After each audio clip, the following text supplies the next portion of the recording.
En los primeros días de septiembre, cuando el calor seco del valle de Culiacán todavía se mezclaba con el polvillo suspendido que levantaban los tractores al cruzar los sembradíos de maíz, los caminos de terracería al norte del ejido de El 10 comenzaron a llenarse de signos que pocos querían ver y muchos fingían no notar. Camionetas sin placas transitando de madrugada, hombres apostados en brechas laterales con radios en la mano, y el zumbido constante, casi imperceptible, de un dron que desde hacía semanas sobrevolaba los llanos sin rumbo fijo. Eran los primeros movimientos de algo que en cuestión de días se transformaría en el operativo más violento registrado ese mes en la zona.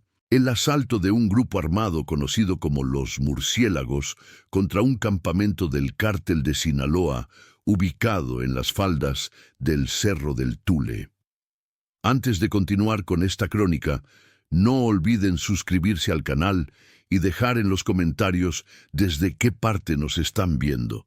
Su apoyo ayuda a que sigamos trayendo informes detallados de lo que ocurre en el corazón de México, allí donde la guerra no siempre sale en los titulares. Según los primeros reportes obtenidos de fuentes locales, el ataque se había estado planificando con sigilo durante al menos 3 semanas. Los murciélagos no eran un grupo improvisado. Se trataba de una célula con presencia en la zona serrana de Badiraguato, reconocida por su capacidad de maniobra y su estructura militar ligera. Habían sufrido pérdidas meses atrás en enfrentamientos en Mocorito y buscaban recuperar terreno estratégico sobre el eje de comunicación que conecta Culiacán con Tamazula y Durango, una ruta históricamente usada para mover armas y pertrechos entre la sierra y el valle. Información de inteligencia informal, obtenida por policías estatales, advertía que el grupo había logrado unificar a exintegrantes de células disidentes del norte del estado, consolidando un contingente armado que no superaba las 40 personas, pero con entrenamiento en emboscadas y manejo de armamento de largo alcance. La noche previa al enfrentamiento, habitantes de comunidades cercanas notaron un silencio inusual. Las cantinas cerraron antes de las 9. Los transportistas, que suelen cruzar el camino interparcelario, suspendieron sus recorridos y algunas familias se refugiaron en casas sin luz para evitar llamar la atención. Algo se olía en el aire, dijo más tarde un campesino que vive a escasos 3 kilómetros de donde comenzó la balacera. No ladraban los perros. No volaron ni los murciélagos de verdad. Todo estaba como esperando una orden invisible. Según reconstrucciones posteriores, los murciélagos se desplazaron en 3 grupos. El primero, conformado por 10 hombres armados con fusiles de asalto AR-15 y ametralladoras tejanas M249, avanzó por el flanco oeste del cerro utilizando motocicletas modificadas para la brecha. El segundo grupo, de alrededor de 15 integrantes, se colocó en la parte baja del valle sobre el camino que desemboca en una noria abandonada, desde donde podían bloquear la ruta de escape del campamento. El tercero, y más numeroso, incluía un pequeño convoy con 2 camionetas Tacoma blindadas artesanalmente, en las que llevaban una Browning calibre 50 montada sobre un soporte giratorio y un lanzagranadas M203. El movimiento fue coordinado mediante radios Kenwood de frecuencia codificada en clave corta. El campamento del cártel de Sinaloa, por su parte, se encontraba bien posicionado. Contaba con una casa de 2 plantas que servía de punto de observación, 3 chozas improvisadas destinadas al descanso de los halcones y una pequeña pista artesanal donde, según testimonios de vecinos, había aterrizado una avioneta Piper apenas 2 días antes del ataque. Dentro, unas 15 personas custodiaban el sitio, 8 fusileros y varios encargados de mantenimiento y almacenamiento. Se preparaban para enviar un cargamento de rifle Barrett, granadas de 40 milímetros y más de 5.000 cartuchos. Fue esa información, filtrada desde alguna conexión interna, la que motivó el golpe de los murciélagos. La madrugada del 14 de septiembre, a las 02:37 horas, comenzó la emboscada. Los primeros disparos resonaron secos, como truenos lejanos, y en cuestión de segundos, las luces del campamento se apagaron. Las ráfagas de los AR-15 iluminaron por momentos la maleza, proyectando sombras rápidas sobre los árboles. Los testimonios coinciden en que el enfrentamiento duró más de 40 minutos. Se escuchaba el tableteo de las armas y luego un silencio raro y otra vez la balacera, relató una mujer desde la comisaría de La Higuerita. Los perros se escondieron bajo las camas, temblaban con cada retumbo. El grupo atacante rodeó el campamento desde 3 puntos, abriendo fuego simultáneamente. Los defensores respondieron con una ametralladora montada sobre un Silverado, logrando repeler temporalmente el avance del flanco sur. Sin embargo, una granada lanzada por los murciélagos alcanzó el costado del vehículo, dejándolo inutilizado. Las explosiones se escucharon hasta el poblado del Tule Chico, donde varios vecinos creyeron que se trataba de un operativo militar. En medio del fuego, 3 integrantes del cártel lograron escapar hacia el norte, internándose en el monte, desde donde notificaron vía radio que estaban bajo ataque.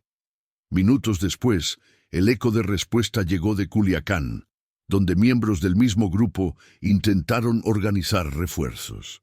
Pero los murciélagos habían calculado esa eventualidad. El grupo apostado en el camino principal interceptó una camioneta de apoyo y abrió fuego antes de que alcanzara el cerro, inmovilizándola completamente. Los relatos obtenidos por este medio, contrastados con fuentes policiales, indican que el enfrentamiento culminó poco después de las 03:20 horas. Cuando los disparos cesaron, las siluetas comenzaron a moverse entre el humo y la neblina baja. Los murciélagos habían logrado tomar el control del campamento. En su interior encontraron no solo el armamento previsto, sino también una caja metálica con documentación logística, radios y una libreta con coordenadas GPS de otros 3 puntos de almacenamiento. Según la descripción de un agente estatal que llegó cuando el amanecer apenas despuntaba, el lugar estaba arrasado. Parecía un cuadro de guerra, casquillos por todos lados, las camionetas con los cristales perforados y un silencio que pesaba más que los disparos, dijo. El hallazgo de ese arsenal provocó un inmediato operativo de fuerzas municipales y estatales.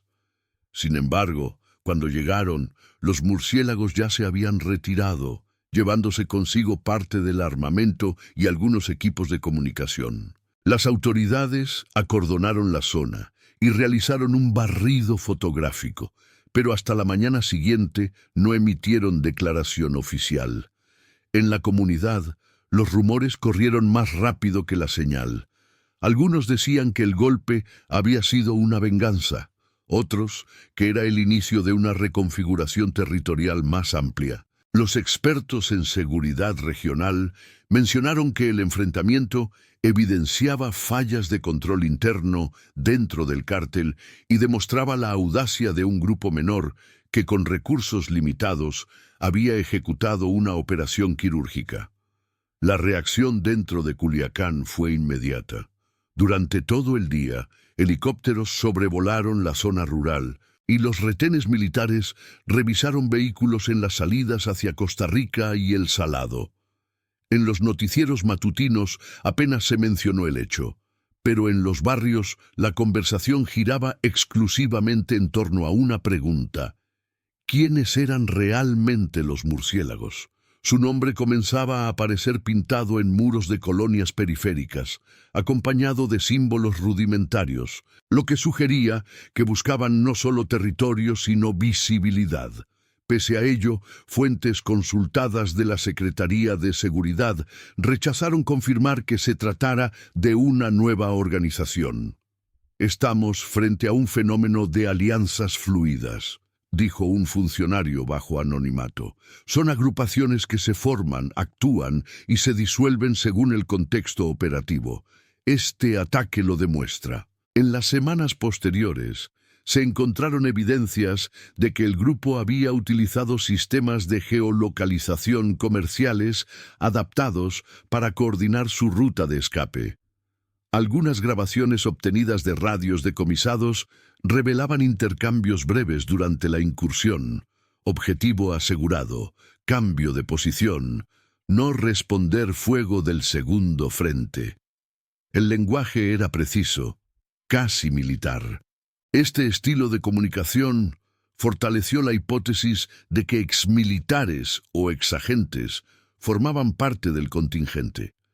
La profesionalización de sus maniobras, ataque sincronizado, retiradas sin bajas confirmadas y uso de tecnología ligera, despertó alarma entre analistas militares, quienes señalaron que tales características podrían replicarse en otros estados con conflictos similares. Los pobladores de las zonas afectadas quedaron atrapados entre el miedo y la resignación.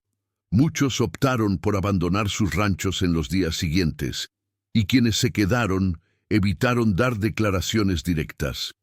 En las noches, el sonido de helicópteros y patrullas recordaba que la tensión seguía latente, como una cuerda estirada a punto de romperse. El ambiente quedó marcado por la desconfianza y la sensación de que la violencia había alcanzado un nuevo nivel de organización. Hasta la fecha, no existe una versión oficial completa del número de bajas ni de los responsables directos del ataque.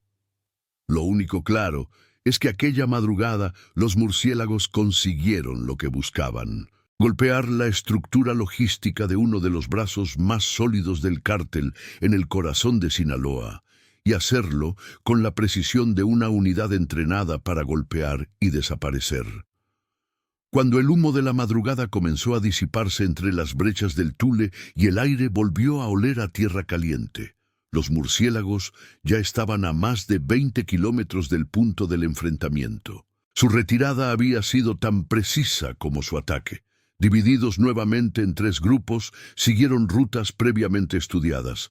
Unos tomaron el camino de los Naranjos hasta empalmar con la carretera a Imala. Otros se internaron hacia las zonas altas de Carboneras, donde la topografía quebrada dificulta cualquier persecución terrestre. En ambos frentes contaron con apoyo logístico local. Familias que, sin tener vínculo directo con la organización, les proporcionaron orientación o combustible a cambio de dinero o por temor. Eran como sombras. Pasaron antes del amanecer y nadie volvió a verlos, recordaría días después un joven vaquero de la zona. Ni los perros ladraron, parecía que sabían por dónde no hay eco. Fuentes de seguridad estatales relataron que, para el mediodía de aquel 14 de septiembre, ya circulaban informes internos advirtiendo sobre la magnitud del ataque. En los radios de frecuencia restringida se escuchaban versiones contradictorias. Algunos aseguraban que fueron más de 20 los abatidos en el campamento. Otros sostenían que los murciélagos solo habían buscado sustraer armamento y que habían evitado causar bajas innecesarias. No había cuerpos visibles en la escena cuando los militares llegaron, solo rastros, manchas de aceite, montones de casquillos y el olor metálico que deja el plomo quemado. Para muchos, esa ausencia era más inquietante que una lista de caídos. Quiere decir que se los llevaron. Y cuando hay desapariciones, viene el silencio, comentó un agente municipal bajo anonimato. Esa misma tarde, el cártel de Sinaloa intensificó su presencia en las colonias periféricas de Culiacán. Camionetas sin placas se estacionaban frente a talleres y gasolineras. Hombres armados interrogaban a empleados y conductores, buscando filtraciones de información. Algunos sospechaban que los murciélagos habían recibido datos desde dentro del propio entorno del cártel. lo que habría permitido ejecutar la emboscada con tal precisión. Los rumores apuntaban a un conflicto interno entre dos subestructuras rivales, una vinculada a antiguos operadores de la sierra y otra a facciones jóvenes del valle. Pero nada de eso fue confirmado oficialmente. Lo único evidente en las calles era el clima de tensión. La ciudad respiraba desconfianza, y en los barrios altos se suspendieron varias fiestas patronales por miedo a nuevos choques armados. Mientras tanto, en las montañas, los murciélagos reorganizaban su botín. En un rancho abandonado cerca de Potrerillos, según una fuente local, descargaron los cajones de armamento capturado y desmontaron los sistemas de comunicación incautados. El proceso fue rápido, metódico. Clasificaron el material, separando los fusiles de alto calibre de las municiones y escondiendo algunas piezas bajo tierra, en tambores sellados con grasa y cal.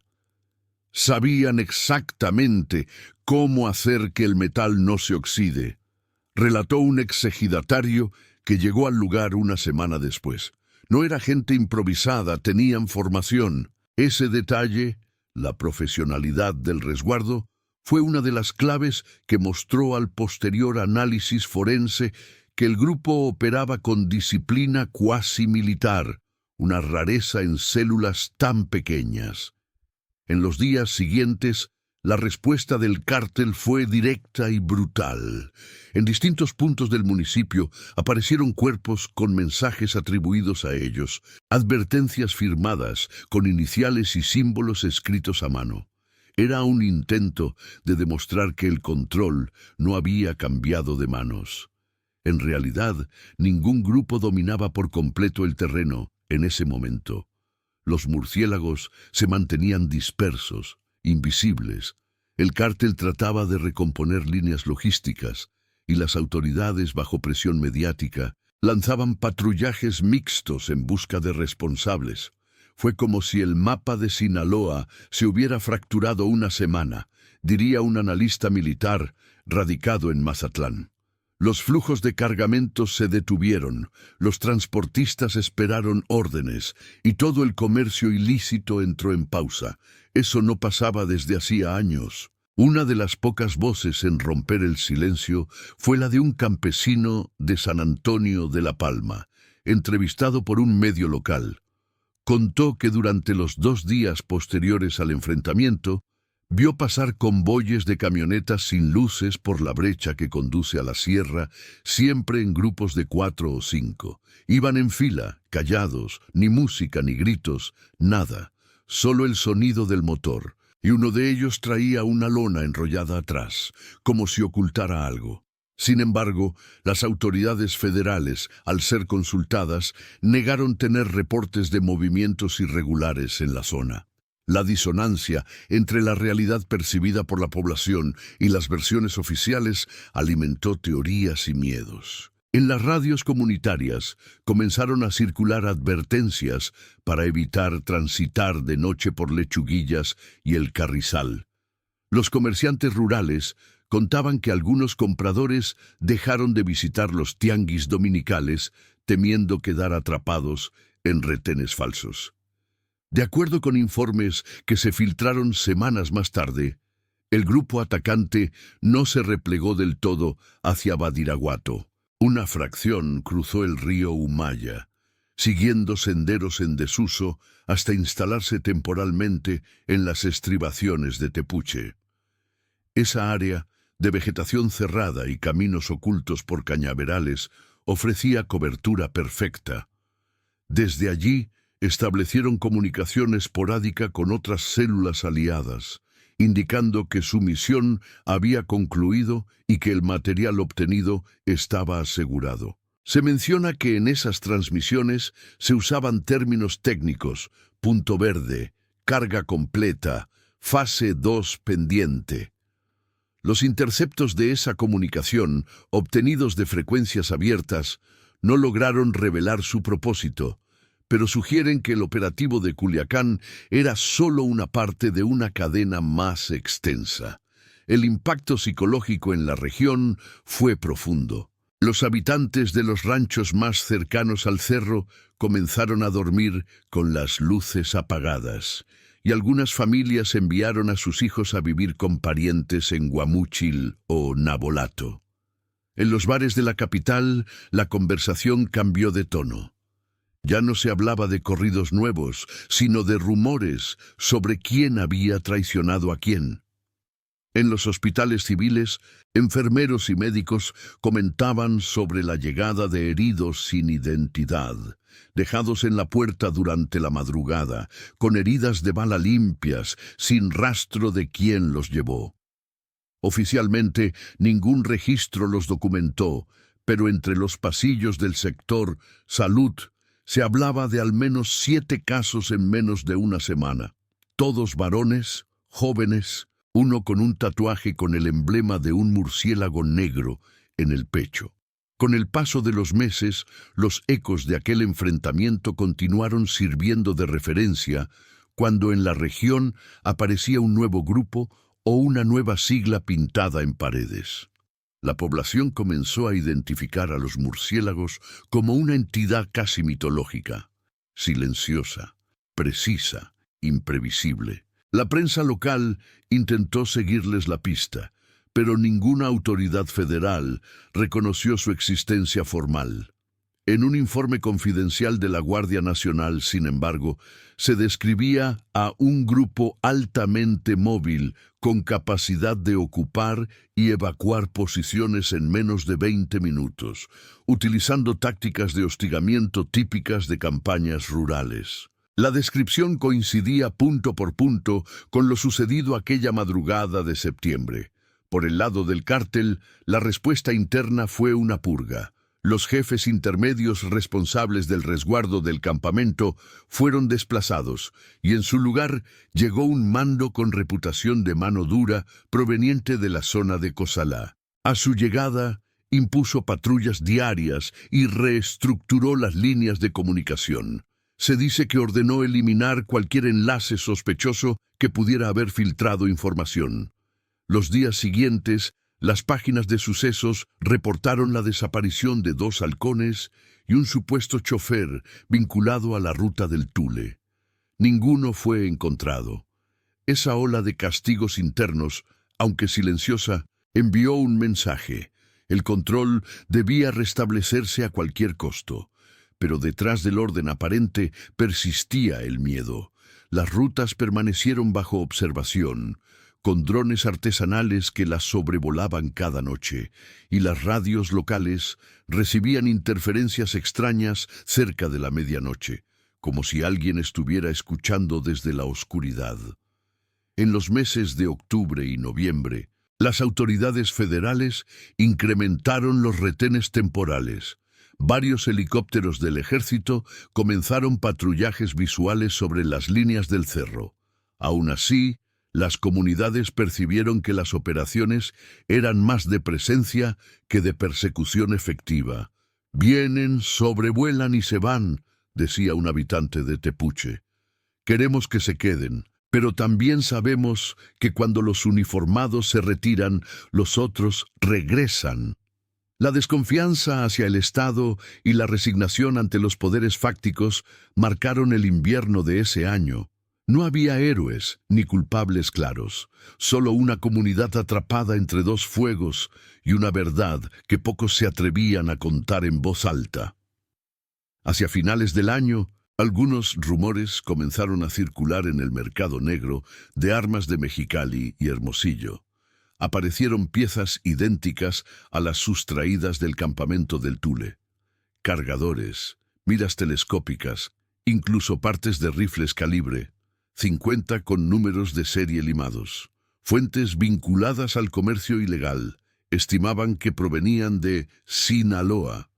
Si eso era cierto, significaba que los murciélagos habían logrado no solo capturar armamento, sino capitalizarlo, vendiéndolo en otros estados.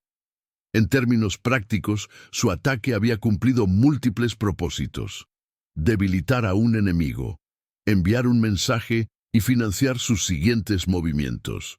Un golpe quirúrgico que resonó en toda la región, reconfigurando el mapa invisible de las alianzas criminales. A nivel político, el hecho fue retomado en discursos locales como argumento para fortalecer la coordinación entre federación y estados. El gobernador de entonces ofreció una conferencia breve en la que aseguró que no hay grupos que puedan operar impunemente en Sinaloa, aunque en privado reconoció que la inteligencia disponible sobre los murciélagos era casi nula. En los informes semanales de seguridad se los refería como grupo armado sin registro. Esa falta de ubicación concreta los convertía en una incógnita permanente. Se movían como el humo, diría años después un oficial retirado. Los buscabas y ya no estaban, pero todos sabían que habían pasado. Las secuelas de aquella noche no se miden solo en armas perdidas o en territorios disputados. El verdadero impacto fue simbólico. Por primera vez en mucho tiempo, el cártel de Sinaloa había sido sorprendido y vulnerado en su propio corazón, dentro de sus líneas logísticas más seguras. Ese precedente rompió con la idea de que los ataques siempre venían desde fuera. Mostró que el poder, incluso el más consolidado, podía ser erosionado desde los márgenes por grupos más pequeños, más móviles, sin necesidad de un ejército, solo con información, táctica y disciplina. Con el paso de los años, el eco de aquella noche se convirtió en relato, el tipo de historia que los camioneros cuentan en las paradas del camino a Navolato. Hablan de aquel septiembre como de una tormenta breve, pero devastadora. Dicen que aún en las madrugadas más tranquilas, cuando el viento baja del cerro, se escuchan pausas largas entre los grillos, como si el monte recordara los disparos, y en algunos muros del norte de Culiacán todavía sobrevivieron, a medio borrar, las siluetas negras de murciélagos pintados a mano, sin firma, sin autor, como si fueran la sombra persistente de una guerra que nunca se declaró, pero que todos saben que sigue, silenciosa, en el fondo de los caminos.